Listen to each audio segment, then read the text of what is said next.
Hello बच्चों, कैसे हैं आप। उम्मीद करती हूँ आप बढ़िया और एकदम मज़े में होंगे। आइए जानते हैं संधि क्या है, इसके बारे में पढ़ लेते हैं। बच्चों, व्याकरण के अनुसार संधि का अर्थ होता है मेल या जोड़। जब शब्दों में दो वर्णों के पास पास होने से दोनों में मेल हो जाता है तथा बोलते समय उन्हें अलग अलग नहीं बोला जाता बल्कि उनका उच्चारण भी एक ही हो जाता है, यही मेल संधि कहलाता है। जैसे हिम जमा आल्य हिमालय, मुनि जमा इंद्र मुनीन्द्र। जैसा कि आपने अभी उदाहरणों में दिखाई देता है कि हिम के अ तथा आल्य के आ के पास पास होने के कारण उनका उच्चारण मिलकर आ हो गया है। मुनि का ई जदा इंद्र का ई मिलकर बड़ी ही हो गए, अतः ये संधि शब्द हैं। आइए संधि की परिभाषा जान लें। दो वर्णों के मेल से जो विकार उत्पन्न होता है उसे संधि कहते हैं। अब जानते हैं संधि के कितने भेद हैं। संधि के 3 भेद होते हैं, स्वर संधि, व्यंजन संधि और विसर्ग संधि। सबसे पहले समझते हैं स्वर संधि क्या है। दो स्वरों के आपस में मिलने से जो विकार उत्पन्न होता है उसे स्वर संधि कहते हैं। जैसे सुर जमा ईश सुरेश, अ और बड़ी ई का मेल होने से एक नया शब्द बन गया सुरेश। यदि जमा अपि यद्यपि, इसमें छोटी ई और अ का मेल हुआ। अब जानेंगे स्वर संधि के भेद। स्वर संधि के 5 भेद होते हैं। कौन कौन से? दीर्घ संधि, गुण संधि, वृद्धि संधि, यण संधि और अयादि संधि। अब एक एक करके इन्हें समझते हैं। सबसे पहला है दीर्घ संधि। समान स्वरों के बीच होने वाली संधि दीर्घ संधि कहलाती है। अ ई उ से क्या बनता है? आ, बड़ी ई और बड़ा ऊ, यानी ह्रस्व स्वर में बदल जाते हैं।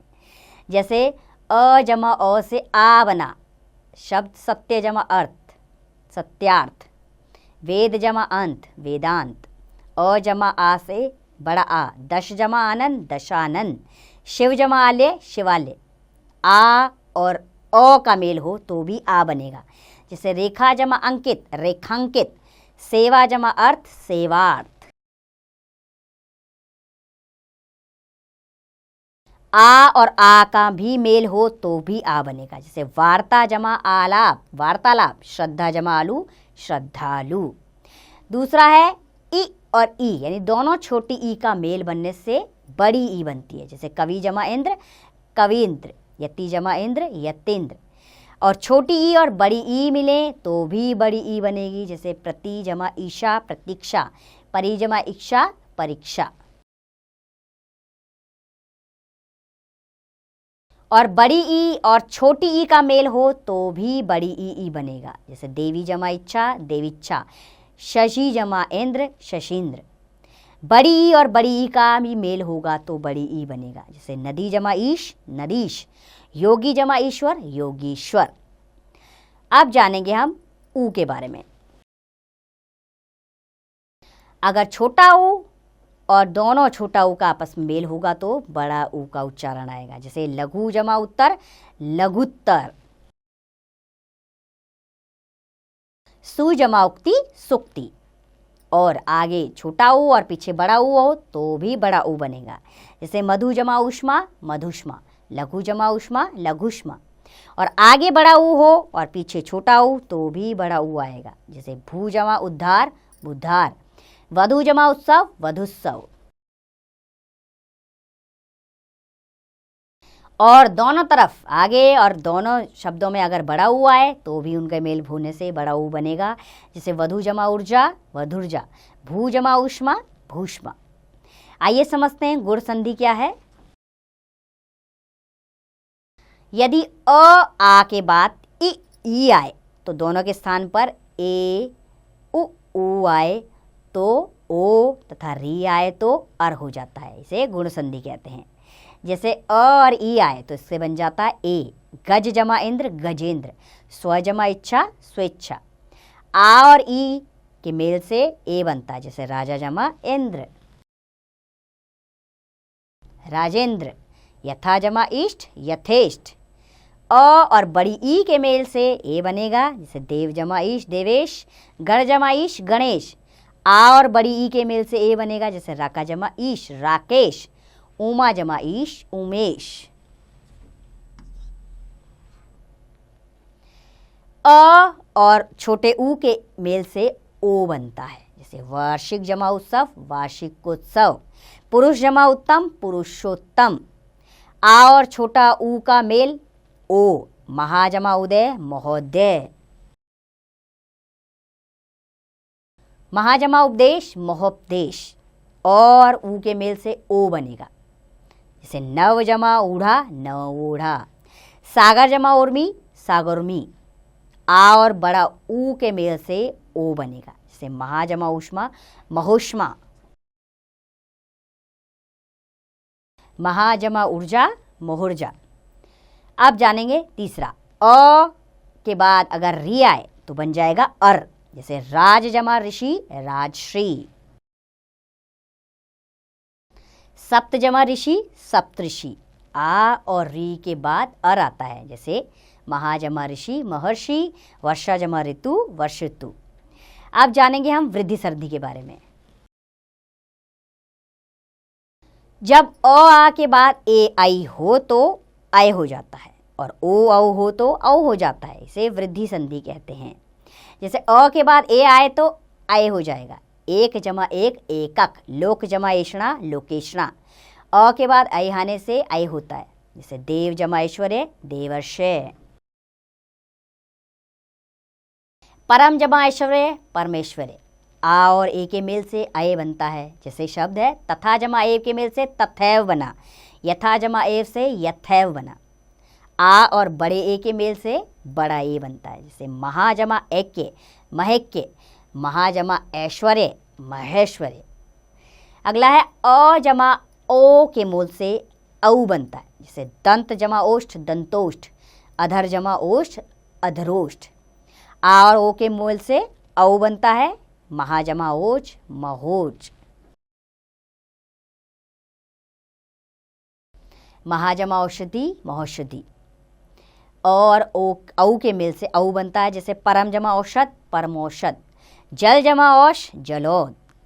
आ और औ के मेल से औ बनता है, जैसे राजा जमा औदार्य राजौदार्य, महा जमा औषध महोषध। अब जानेंगे यण संधि।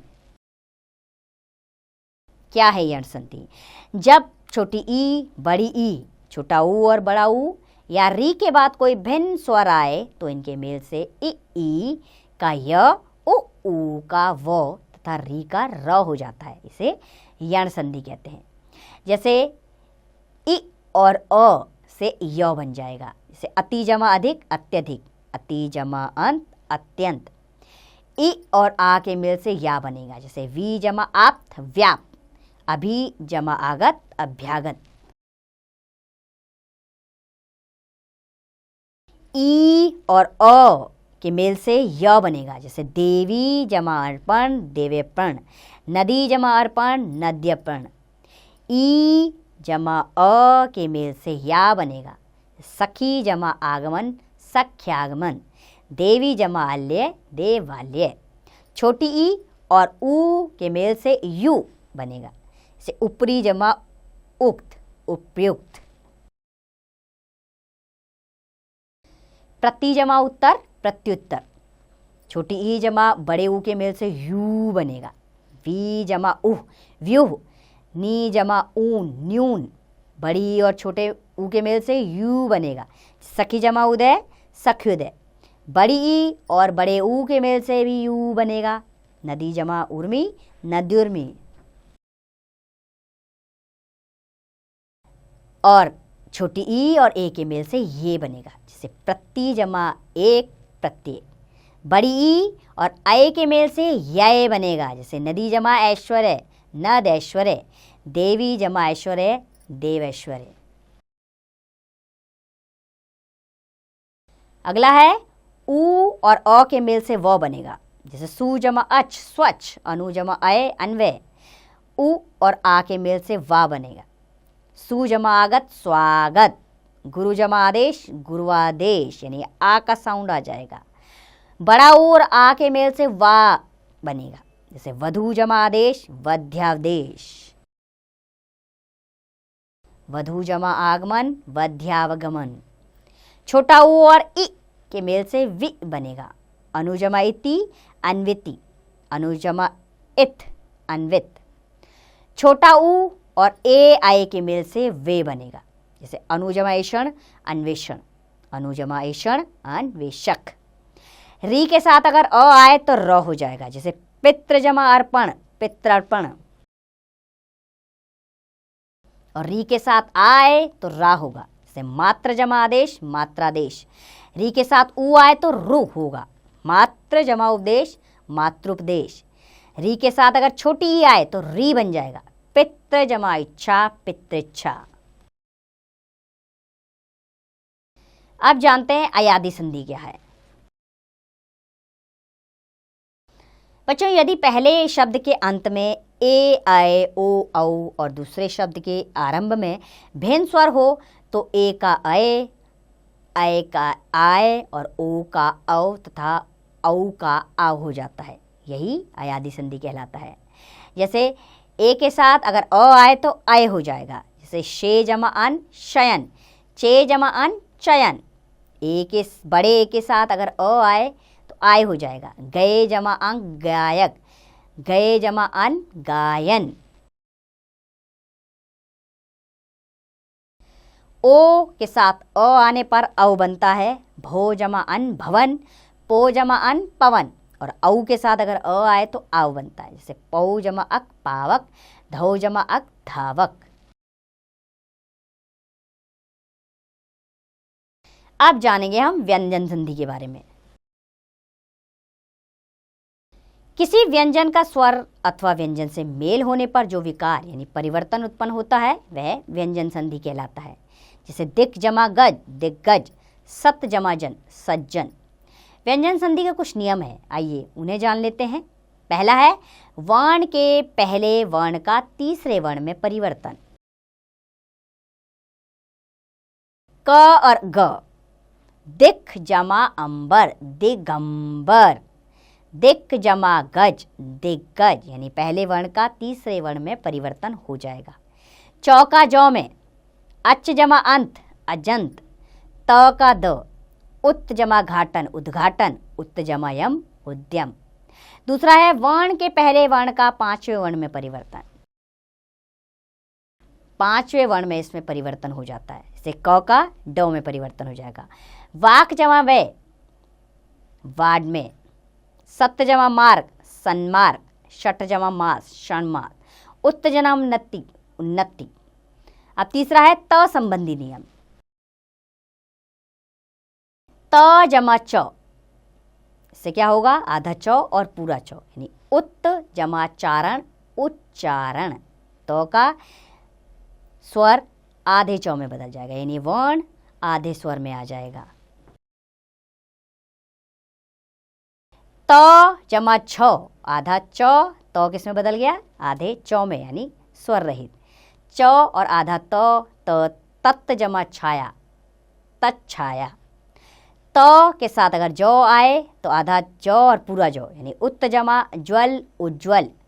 तो के साथ ट आए तो ट आधा हल के रूप में आएगा और दूसरा पूरे रूप में, जैसे बृहत जमा टीका बृहत टीका।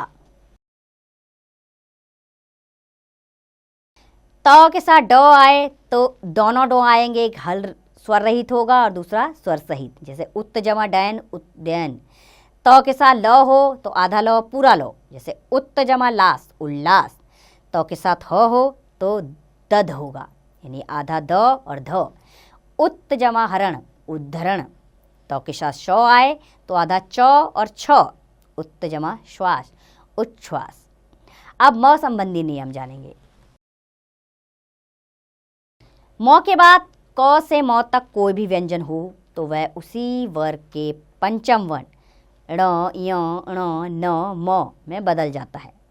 पंचम वर्ण अनुस्वार के रूप में प्रयुक्त होता है, जैसे अहम जमा कार अहंकार, सम जमा ध्या संध्या, सम जमा तोष संतोष सम जमा गम संगम, सम जमा जय संजय, सम जमा चित संचित। मौ के बाद यदि य र ल व श स ह हो तो मौ अनुस्वार का रूप ले लेता है।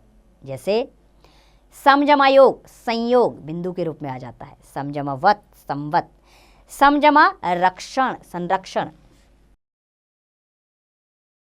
सम जमा शय संशय, सम जमा रचना संरचना, सम जमा सार संसार। मौ के बाद यदि मौ आए तो मौ द्वित हो जाता है, द्वित व्यंजन में आ जाता है। जैसे सम जमा मति सम्मति, एक आधा और एक पूरा। सम जमा मान सम्मान।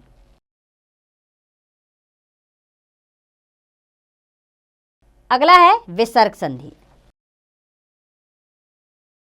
विसर्ग के बाद स्वर या व्यंजन आने पर उनके मेल से जो परिवर्तन होता है वह विसर्ग संधि कहलाता है। जैसे मनः जमा रथ मनोरथ, विसर्ग आ रहा है। दुह जमा जन दुर्जन। विसर्ग संधि के कुछ नियम है। पहला नियम है विसर्ग का श श स में परिवर्तन होना। च छ का श में परिवर्तन, क ख का ट ठ, प फ का श में और त थ का स में परिवर्तन होगा। जैसे निह जमा छल निश्चल, निह जमा चिंत निश्चिंत, दुह जमा चरित्र दुष्चरित्र, दुह जमा चक्र दुष्चक्र, निह जमा तेज निस्तेज, नमः जाते नमस्ते, निह जमा फल निष्फल, दुह जमा कर दुष्कर। अगला है इसका नियम विसर्ग का ओ में परिवर्तन होना। विसर्ग से पहले अ तथा बाद में अ या किसी वर्ण का तीसरे चौथा पांचवा वर्ण अथवा य र ल व ह हो तो विसर्ग ओ हो जाता है।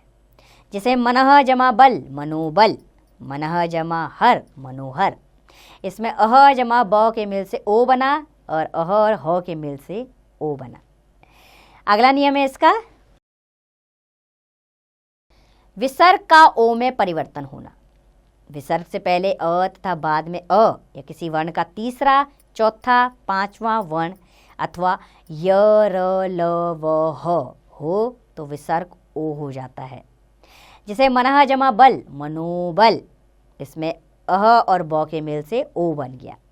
मनः जमा हर मनोहर, इसमें भी अह और ह के मेल से ओ बना। अगला है विसर्ग का लोप होना।